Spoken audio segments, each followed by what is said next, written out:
So I have prepared briefly somewhat general talk for this morning without many proofs, in which I just want to convey to you some of these nice ideas that I have been thinking on and off for the last, 10 years about some regularity properties for maximal operators. So this will be, it's a lot of, there will be some open problems there for, especially for the young people in the audience, if you're looking for some problems to think about from time to time. This is a very good and fruitful topic, I guess. So, okay, very briefly. I start this with an illustration how I feel tackling these problems that will appear on the board. And I feel roughly like this. This is the mythological monster Hydra. When you cut a head, two heads pop up. So for all the problems that we consider here, whenever we can solve a problem, there are others that will pop up here. So we are this little warrior here. Okay, the talk will be divided in roughly 5 parts. So I start with a very basic idea that averaging should be a smoothing process. We all know that. And the point of today is to understand what happens when you actually take not an averaging operator, but a supremum of averages, a maximal operator. Right? So let's start with a basic setup. If I consider just a real valued function and I fix a radius, if I decide to take averages of my function with respect to that fixed radius, I consider this operator average of f of radius r. Let's say a one-dimensional function here. It is very easy to prove, say, just applying the triangle inequality, that this averaging operator does not increase the variation of a function. So V here stands for the total variation of a function. And one of the motivating questions for what I'm about to say is that what can be said about the pointwise supremum of averages? What sort of regularity and smoothing properties are preserved, or are destroyed, or are actually improved? So a very deceiving question is that if you just take the one-dimensional Hardy-Littlewood maximum function, the centered version of it, which I denote here by M, and I can ask you, can you show me that the centered Hardy-Littlewood maximal operator does not increase the variation of a function? It's somewhat surprising that this is an open question. It's been open for the past 20 years. So this is one question that you can tell your undergraduate students to think about. By the way, every time you see a green thing here on the board, I think this is green, right? Green or gray, whatever. So this will mean that's an open problem. So this is question number 1. Right? Both red. Red? No way.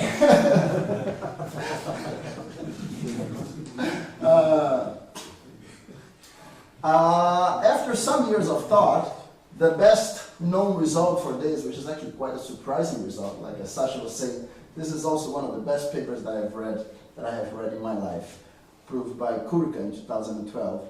He actually proved that this operator is actually bounded.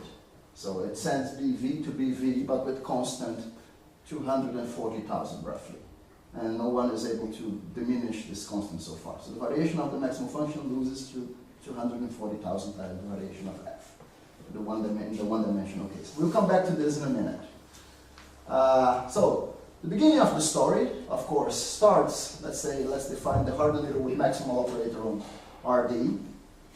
So every time I write M is the centered version, when I write M tilde will be the uncentered version.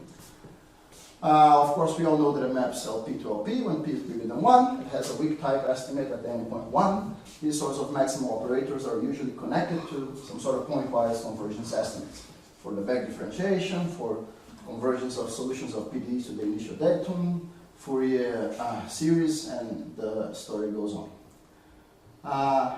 Kinnunen in 1997 had this nice idea to understand what happens if I give you a little bit more regularity to your function f.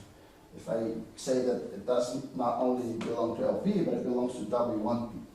It has a weak derivative, and the weak derivative is in LP. Then he actually proved that the maximal function still has a weak derivative, and this weak derivative pointwises the gradient of the maximal function loses to the maximal function of the gradient. Therefore, if you have an LP estimate and a pointwise bound like this, of course you have a W1P estimate, and M actually maps the first Sobolev space into itself boundedly when P is bigger than 1.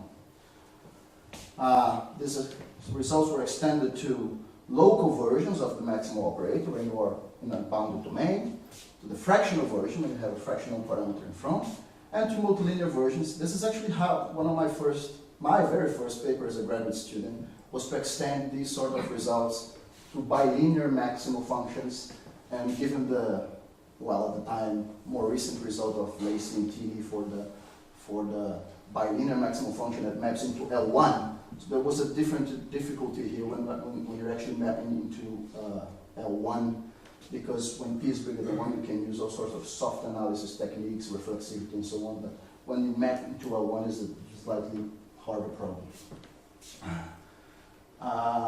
Anyway, so question number 2 came from the 1997 paper of Kinnunen, but was just formally posed by Hajlas and Onninen in 2004.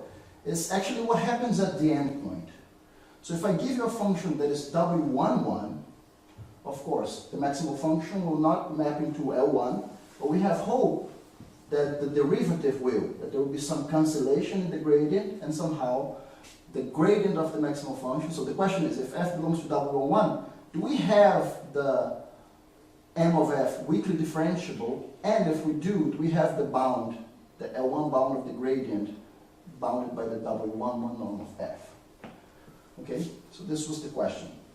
And if you think about for a little bit and just play with the dilation invariance, you actually see that the L1 norm of f plays no role here. So the actual estimate that should hold would be this. The gradient of the maximal function in the L1 norm should lose to the gradient of the function in the L1 norm. So in essence, what we're trying to do here is somehow bound variation of the maximal functions by the variation of the original function. And the variation can be understood in a broad sense. It can be the L1 norm of the gradient, it could be an LP norm of the gradient, some object that measures the oscillation of the function. This is the main goal here. Okay, so this is one of the main questions in the topic. The progress on this question here has just been restricted to dimension 1, essentially. So in dimension 1, the first 2 papers that came on this, first one by Tanaka and then by the Spanish authors Aldaz and Perez Lazaro, Tanaka actually proved this thing for the uncentered maximal function. So if f is W1 of R, then the uncentered maximal operator is weakly differentiable, and its L1 norm of the derivative loses to the L1 norm of the function. Well, here should be the L1 norm of the derivative with the constant 2.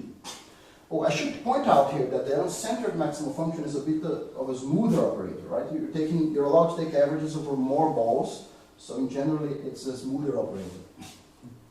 Aldaz and Perez Lazaro actually proved the sharp result. They proved that if you start with a BV function, then the uncentered maximal operator is actually absolutely continuous, so it has a little bit of a regularizing effect here, and it does not increase the variation. And this sort of inequality with constant 1 is best possible. For a basic example, just taking a characteristic function of an interval will show you that. So this was somehow the end of the story for the uncentered maximal function in dimension 1.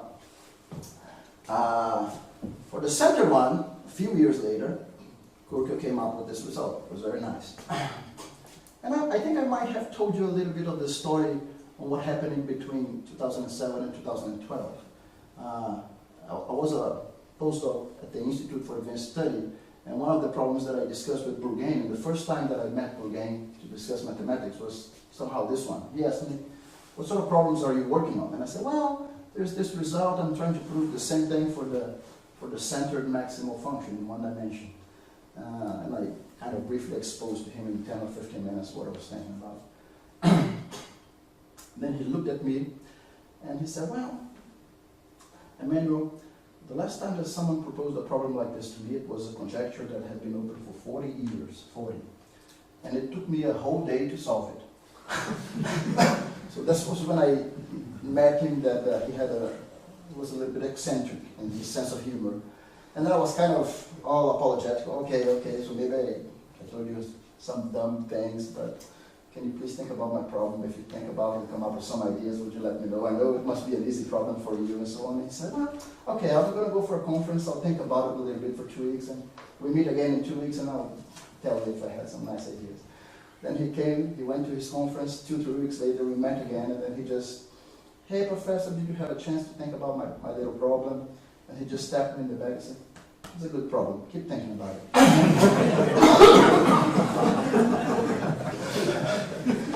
So, and then a few years later, Kurk actually showed that it's bounded, but the inequality of constant 1, which I think would be highly interesting, still is a very interesting open problem. And this is a true story, by the way. It's not. There has been some nice work by João Ramos in 2017, actually finding a hybrid between the centered and the uncentered version here in one dimension. You can consider non-tangential maximal operators, where this would be, say, you actually measure how far your point can be to the center of the interval. So the centered one being with parameter 0, say my point has to be at the center of the interval, and the uncentered being with parameter 1. So my point has to be at least 1 radius away from the center of the interval. So in this sense, if you just consider apertures more than a third, so from 1/3 to 1, you can actually prove this result here, that the maximal function does not increase the variation. So this is where this technique to prove this result breaks down. The technique is kind of the key lemma that you have to prove to show that the maximal function does not increase the variation is that in the detachment set, so whenever it detaches from the original function, it has no local maxima. So if you just think about it, whenever it detaches, it has no local maxima, it will not increase the variation. This is true for the uncentered one, but unfortunately not true for the centered one. You can create local maxima. This doesn't mean that the inequality is not true, but it will be for some other reason. Questions so far? What is detach? Detach, well, the maximal function is above the original function. At some points it will glue, at some points it will detach. Okay, this is what I'm considering detach. What about the one-sided maximal function? How does that fit in the story? The one-sided maximal function fit in the framework of the uncentered one. So it's true, and it's true with constant 1. So you see, we can somehow just talking a little bit, start of generating questions on what people would think about this problem. So this is what I find nice. You can consider discrete analogues of this, where you would consider, well, a function from Z to R and the analog of the centered or uncentered maximal operator. One of the works that we did when I was a postdoc with Kevin Hughes and William Pierce and Jonathan Bober at the Institute was actually to translate the same result for the uncentered discrete maximal operator, and then Farouk Timur, after the paper of Kurka, translated his results to the centered maximal function with the constant, which is roughly 300 million.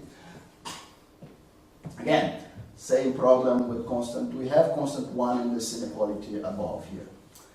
It's still an open problem. And in higher dimensions, the boundedness of this operator is not even known. So this was the original question, if I can bound the variation of maximal function by the variation of f. So this is roughly the progress in higher dimension. There's some papers by Hausdorff and Mali in 2010 that considered the notion of approximately differentiability of a function. Kevin Hughes and I in 2013, for discrete maximal functions, we somehow find an interpolation result. We can bound the gradient of MF by the gradient of f times over power and the L norm of f over the power alpha. So 1 minus alpha and then alpha here with a constant C alpha that unfortunately blows up when you try to send alpha to 0, which is what you want. So for any alpha greater than 0, you have this, but when we try to send alpha to 0, our estimates blow up. Olisari in 2016 roughly had some nice results to show that the maximal function was weakly differentiable in outside certain sets, but still a positive measure. And Hannes Luiro in 2017 gave a nice contribution to this problem in higher dimensions. He actually proved that this is true for the uncentered maximal function if you restrict yourself to the class of radial functions, which is nice. This is somehow one of the nice positive results about this. So I put here question number 4. What about if you consider radial functions but in the centered case? An analog of Kurka in higher dimensions. Still a hard and open problem. I must say that this was a very nice idea to consider radial functions in the higher dimensional setting, because it is one way that you can somehow go back to a one-dimensional setting but it's still very, very much non-trivial. Okay, so this was the beginning of my story. Let's move on to now some convolutions and PDEs. Let's try to look at these problems from a broader perspective and consider what possible ramifications we can think of. So one way to think of these maximal operators is that they're just associated to certain convolution kernels. Okay, so you can think of maximal functions, like the Hardy-Littlewood, associated with the convolution kernel. So if I give you a convolution kernel phi that behaves like an approximation of the identity, so for all t the integral is 1, let's just say it's radial decreasing, and when t goes to 0, it behaves like a delta function. You can consider the associated maximal function to this convolution kernel. So it's just the supremum over the weighted average by this kernel phi when the parameter t is bigger than 0.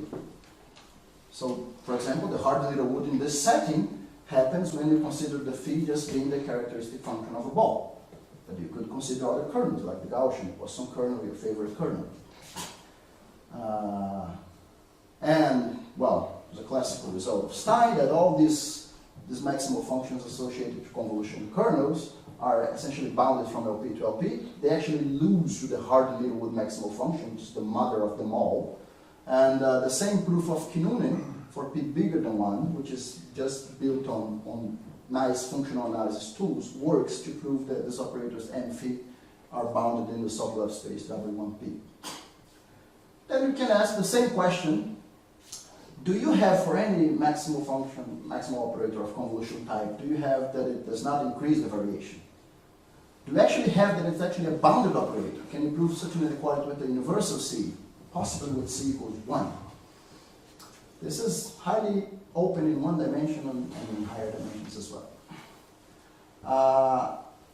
A few years back, we did some work on this, that I was actually, this is part of the work that I reported here in the trimester, I guess.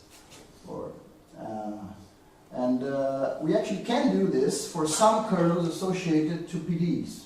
So if you consider some kernels that are solutions to, say, some elliptic or parabolic PDEs, so you get this new ingredient to work on. You have this new weapon to you. If your kernel solves a PDE, you can put the qualitative properties of the PDE, the semi-group property, the maximum principles into play, and this will help you in some cases. So in particular, if you consider the Gauss kernel or the Poisson kernel, the result that I just mentioned to you is true. So the Gauss kernel for the Poisson maximal operator, the heat flow maximal operator, it does not increase the variation of a function in one dimension with constant 1, which is nice here. So this was the first instance of a centered maximal function where you can actually prove that it's variation diminishing. Okay. We actually get nice bounds in RD as well, but for the L2 norm. So we can actually prove that the L2 norm of the maximal function, of the gradient of the maximal function, loses to the L2 norm of the gradient of the functions. Somehow proving that the energy does not increase. And why the L2 norm here? Well, because the key idea for these maximal operators of convolution type is actually to prove that in the detachment set, so in the set where the maximal function is strictly bigger than the function, suppose your original function is a good function, say Lipschitz, so then the maximal function is subharmonic in the detachment set. And this somehow uses the qualitative properties of the underlying PDEs. So you already see in one dimension, if you have one function lying above other, and whenever they detach, the function that lies above is subharmonic. Subharmonic in one dimension is just convex. So it will not increase the variation. But in several variables, subharmonic is not exactly convex. So this is not sufficient to guarantee the control of the L1 norm of the gradient. It is sufficient to guarantee the control of the L2 norm by integration by parts, but not the L1 norm. Let me report on some recent work that we have been doing now.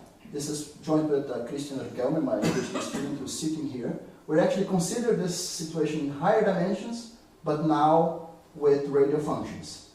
So we're able to prove the analog of Luiro's result for this maximal function associated to convolution kernels. If you start with the Sobolev function, W11, which is radial, then maximal function associated to the Poisson kernel or the heat kernel is weakly differentiable, and it does not increase the L1 norm. Well, there's a universal constant here, C, that I put. We don't prove this with constant Bohm, but with a universal C.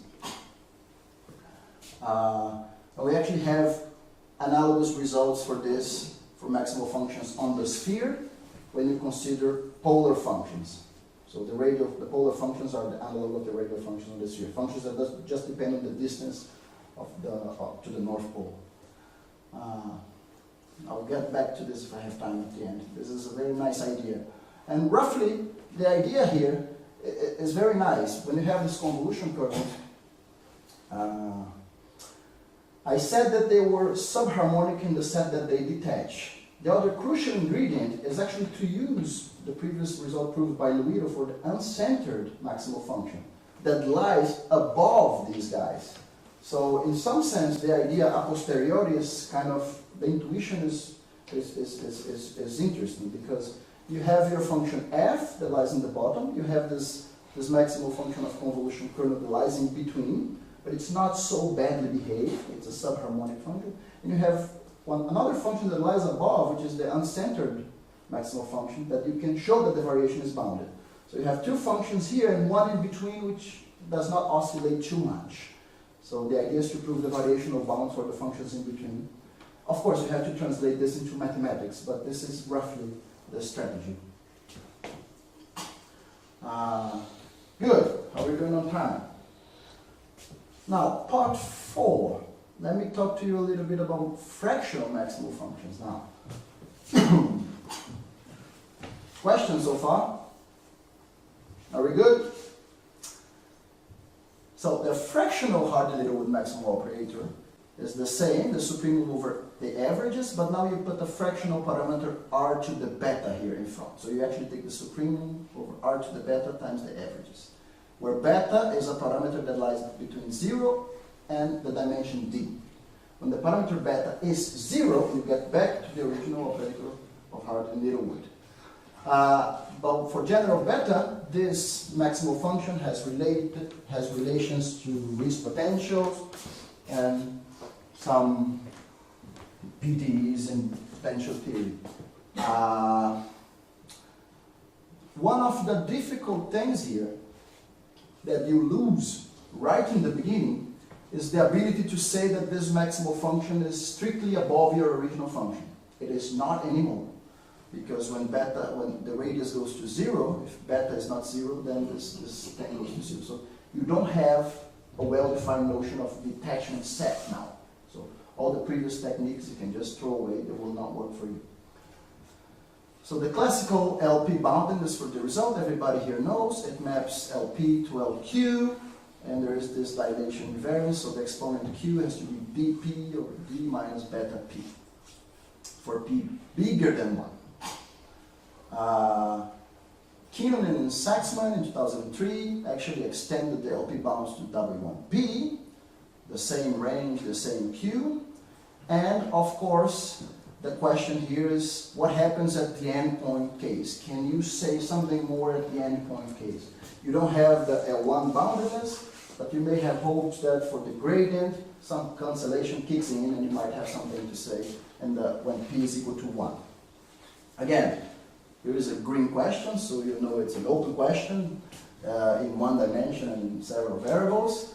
But we have made some progress on this, and this is nice. So for example, for the uncentered maximal function, let me show you the progress that we did on this. So when you have an exponent q, which is not 1, it would be nice to find a way to measure the Q variation of a function. Well, this is not, this may have a different meaning for other colleagues here in this audience when you talk about Q variation, so it's not a unified terminology, at least not for me. But when I think about the Q variation, it's some discrete version of measuring the LQ norm of the derivative, if the derivative exists.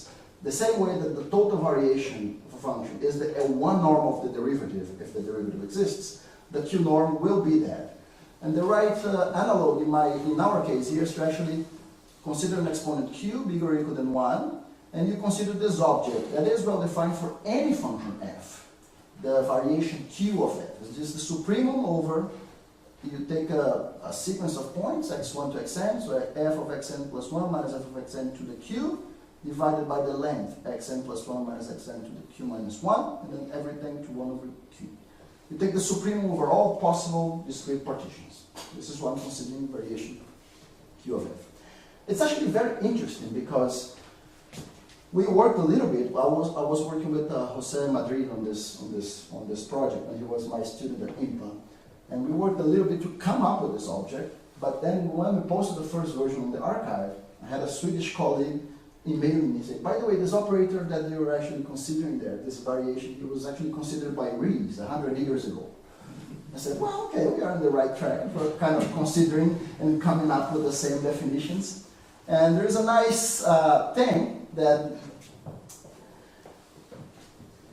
an old result by Rees is that if you give me any function f, if this quantity here is finite, then f is absolutely continuous, and this agrees with the LQ norm of the derivative.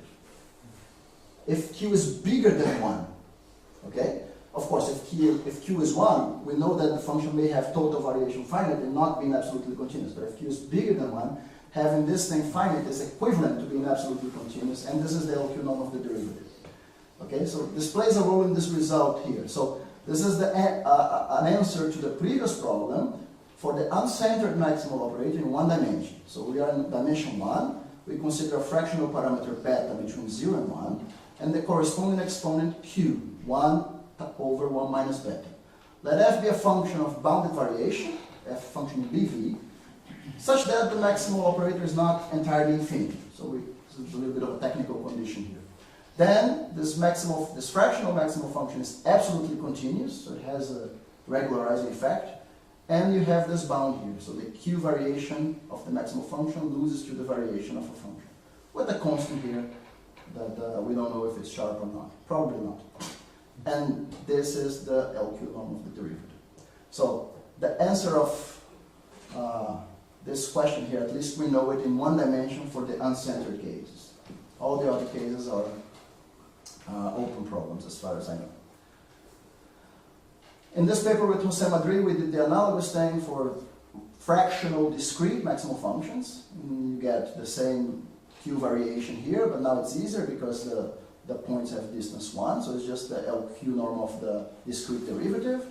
If you start with the function in dv, then your maximal function will lie in this bvq. It has q variation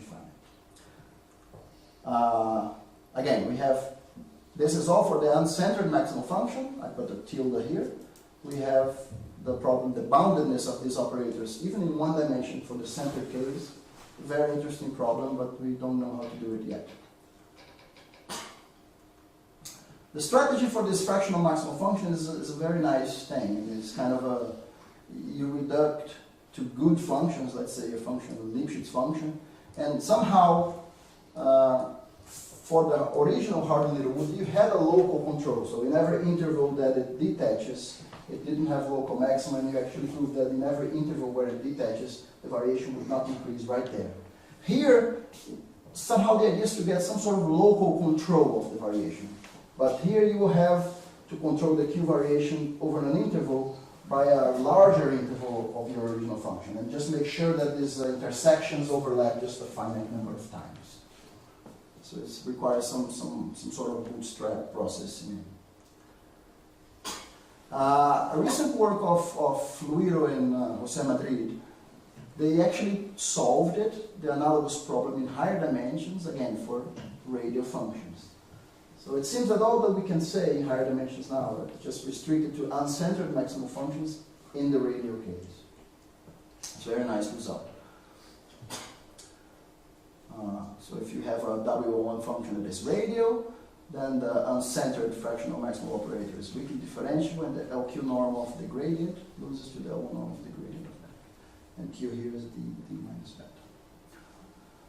Again, in higher dimensions, can you consider radial functions, but in the centered case, very hard. Problem 2. I guess finally, the last part that I want to talk to you about is this questions regarding continuity of these operators. So I have told you about several examples of bounded operators from a certain Banach space to another Banach space. There's either W11 to L1 or BV to BV. And the question now is if these maps that I told you to be bounded, if they are continuous. Well, these are non-trivial questions because the operators in question are not linear, they're not even sublinear. This operator that maps into the derivative of the maximal function is not necessarily sublinear anymore. So there are operators like this, for example, the Rees rearrangement, that one can prove that it's actually continuous it's bounded in LP but not continuous. So the first person who made progress in this direction was actually Luiro, who took the original result of Kinun and the boundedness from W1P to W1P when P is bigger than 1. He actually proved that this map is continuous. And again, proof that it's continuous is in the usual sense, right? Give me a convergence sequence here with this norm. I want to show that the operator maps into a convergence sequence on the other side of the other norm. This is, of course, trivial, but it will be relevant for the discussion because we have different norms to consider. So one question that came out of this, what happens at the endpoint case? We have seen, for example, by the works of Tanaka and Adas and Perez-Lazar, that if I give you a function f in W11, and I map to the derivative of the uncentered maximal function, this will map from W11 to L1 on the other side. And I can ask if this operator is continuous. So if I give us a convergence sequence on this side, will the other objects converge on the other side? So if fj converges to f in this W11 norm, do we have that the derivative of m tilde fj converges to the derivative of m tilde of f in that L1 norm? So this is the continuity question. You can also consider this operator that maps f to map from BV to BV. Now you can make the space of functions of bounded variations into a Banach space if you just consider the BV norm to be the total variation plus the value of the function at a point, let's say f at minus infinity. Now there is a Banach space. You somehow eliminated the constant functions here. And you may ask, so if fj converges to f in the BV norm, so in this norm here, do we have that the maximal functions converge to f in the BV norm? This is the continuity question in the BV Banach space. Okay? Usually, essentially when I give you a convergence in W11, I'm giving you more. I'm giving you that fj converges to f in L1 and their derivatives converge in L1. If I give you that fj converges to f in BV, I'm essentially just saying that their derivatives converge in the L1 norm. So this is a weaker form of convergence. If you want to get the same sort of convergence on the right-hand side, this is a harder problem. So we put up together, for all the operators, and this is my final table, we put up together what I call an endpoint continuity program. So we wanted to investigate if all the operators that we considered before are continuous. So you will see here 16 problems, and the 16 is 16 because it's 2 to the 4. There are 4 choices to be made here. So the one choice is to actually consider centered or uncentered maximal functions. Good. Another one is to choose the classical or the fractional, the classical Hardy-Littlewood or the fractional. So these are the 4 choices here. Now, on this side, you can either work in the continuous setting or in the discrete setting. And finally, you can talk about this W11 continuity or the BV, the harder BV continuity, where you assume a little bit less. So you have 16 problems here. The ones marked with a little star here are the ones where you don't know the boundedness result yet. So we don't know that the centered fractional maximal operator maps of W11 into what it should map, and so on. And we started to try to analyze this table and see what we could get. Now, in the first paper in 2013 with Kevin Hughes, we were able to prove the continuity in the discrete setting if you assume that the functions converge in W11.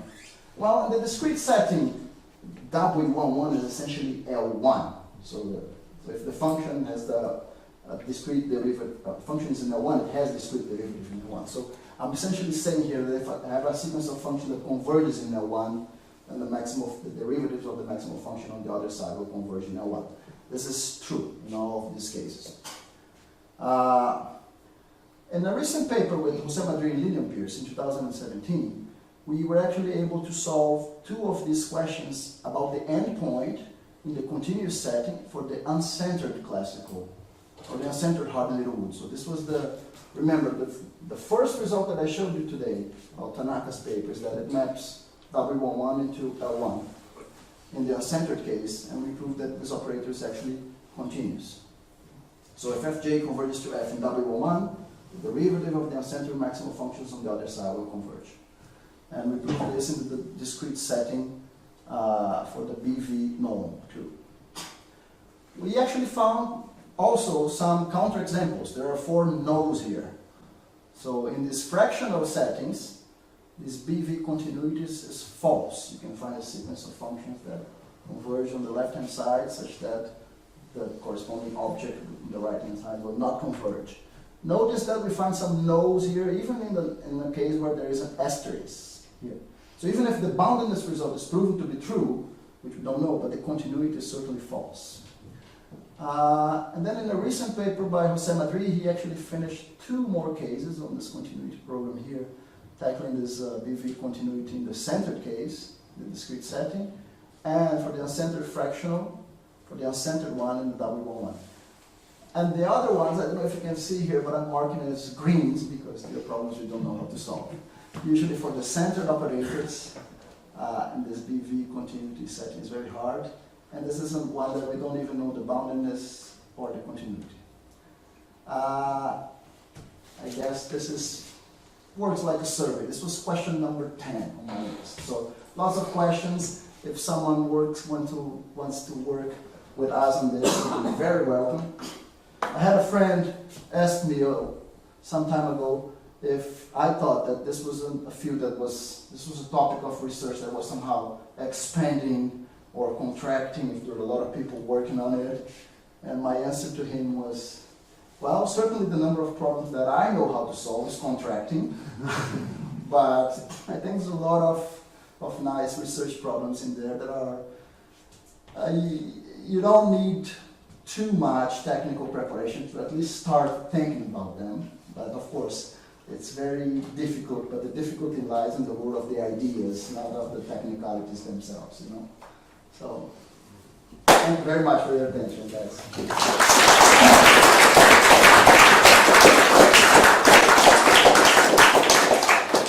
Thank you.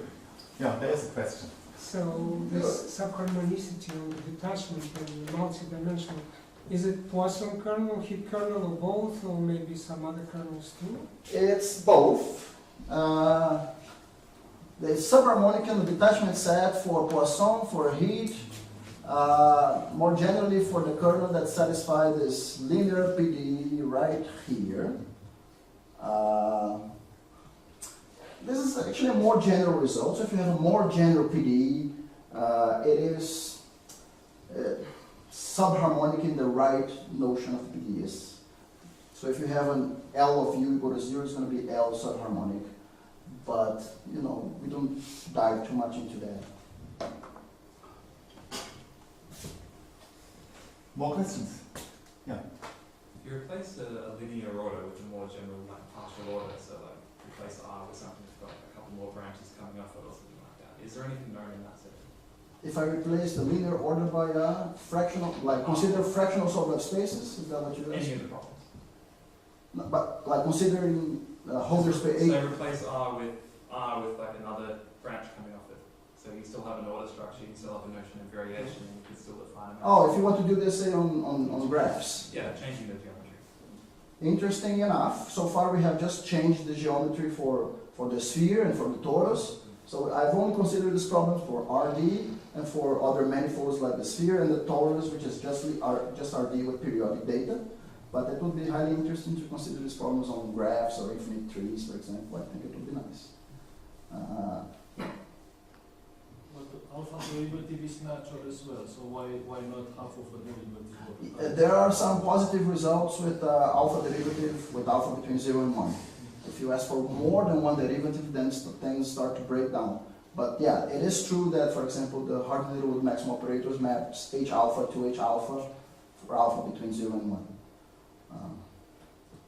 Yeah, that's true. Oh, there's one more question.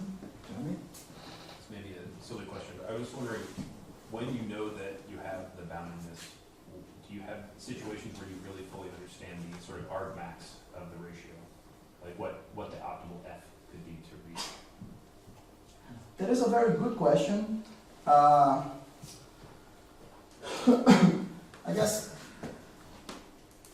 sometimes you recognize the sharp constant instantly. For example, if you can prove this results in one dimension with constant 1, you're pretty much done, because the characteristic function of the interval or any sort of radial decreasing function will do the job.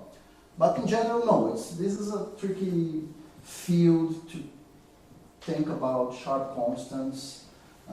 For example, one of the things that I posted here, I guess this estimate, for example, we can prove that it does not increase the L2 energy in actually all the dimensions, right? And this is an inequality that if I am in dimension bigger than 3 or 4, I can actually construct a global superharmonic function that is in W12. So if I can construct a global superharmonic function, this function will be untouched by the heat flow. So the maximum heat flow is going to be itself, so therefore this side will just be equal to this. But I don't know what would be the sharp constant for this inequality, for example, in one dimension. So in one dimension, you cannot construct an everywhere superharmonic function that has this decay. You cannot.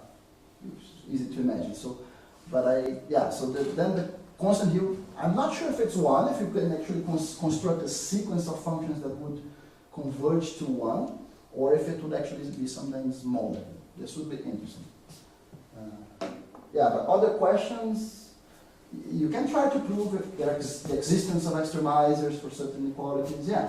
Sometimes I flirt with arguments of this sort. Oh, I want to prove that the result like this, that the variation does not increase. I would like to prove that an extremizer exists, and if the sharp constant is not 1, try to find some indirect arguments and Zorn's lemma thing to prove that things get a contradiction. But I've never been successful in making that work. Thank you. Thank you.